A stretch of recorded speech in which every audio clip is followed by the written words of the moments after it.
Hey everybody, thank you for joining me from the John Lennon Imagine Peace Tower just off Reykjavíc in Iceland. I'm going to tell you about the history of this, what it is, why it's here, and let's just have a little look around. This is a beautiful island just off Reykjavíc. If I turn round, you'll see Reykjavíc behind me there. I've just got on a ferry. It's a 4-minute ferry ride to get over here. And this Imagine Peace Tower is something that was, it's an art installation created by Yoko created back in 2006, but then officially opened on 9th of October 2007, which would have been John Lennon's 67th birthday. And, you know, it's a symbol of peace, but what this does, at night time, for a certain period of the year, this lights up. I'm going to see if I can get you a view from above it, which I can't see because it's too tall for me, but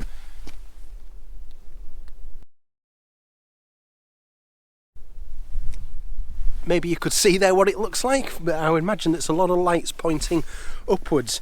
But from Reykjavíc, you can see this shooting right up into the skies, into the clouds and beyond.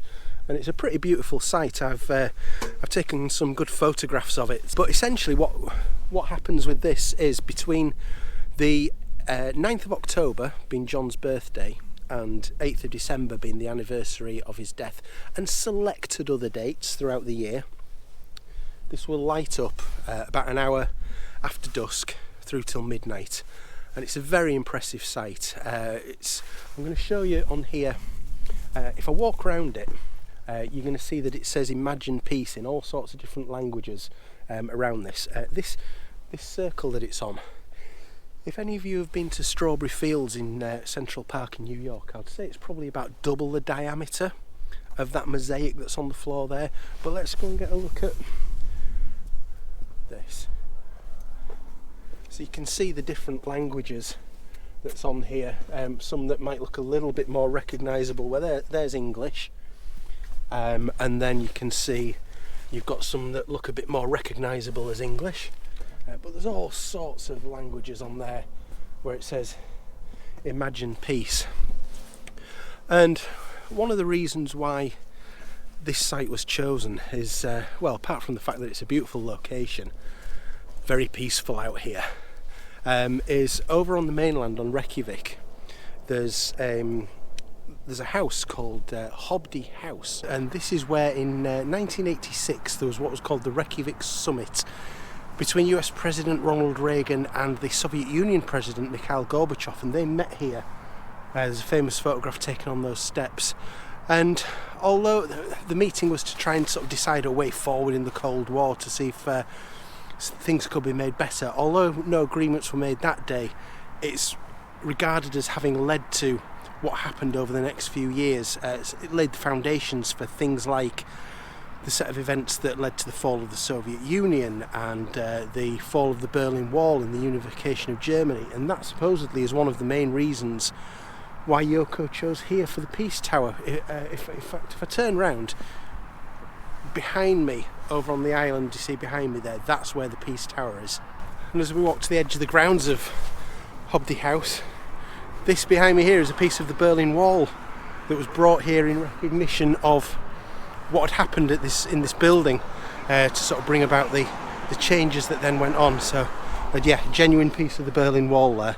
There's a couple of main things that sort of strike you when this is lit, is because I've seen it over 2 or 3 different nights now, it looks different every night depending on the weather conditions, whether it's well, I've not seen it in rain because we haven't had any rain, we've been lucky, but whether there's any haze in the air, whether it's cloudy, or whatever angle you look at it from, it looks different. Sometimes it looks quite a blue light, sometimes it looks white. It's quite different depending on where and when you look at it.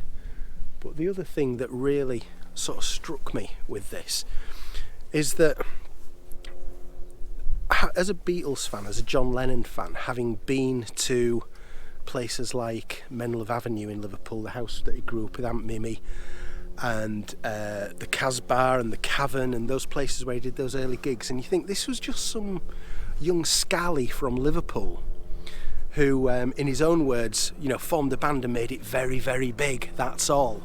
That young scally from Liverpool you know, I've flown sort of halfway to America in a very remote island on the edge of the Arctic Circle, and there's this whacking great big thing here that's shooting a light up into the sky every night for months on end in memory of that little lad from Liverpool, still all these decades later. And it just makes you think about the impact that him and those 3 other lads had on the world, that things like this, I mean, in the most, what you'd think of random of places, you could understand it if this was in Liverpool, maybe New York, but to have it in Reykjavíc just seems, you know, it's great, but it's not what you would expect. So I really like this. Let's see how many steps it takes to get around it. 1, 2, 3. But yeah, it's a short ferry ride over to here. You can do this at night. You can do organised trips at night that come here when it's lit up, ridiculously expensive. Or you can be a cheap Yorkshireman like me and pay about £10 to come during the day. But then you get the better effect of the light from over on the mainland. So yeah, it's sort of one of the, I would say, lesser visited John Lennon attractions, just because of how out of the way it is. But if you ever find yourself in Iceland, and I'd thoroughly recommend it, take a trip over to Vidi Island for the imagined Peace Tower and get a good look at it from Reykjavík as well, because it's quite a beautiful thing. So thanks for watching. I'll see you again soon. Bye.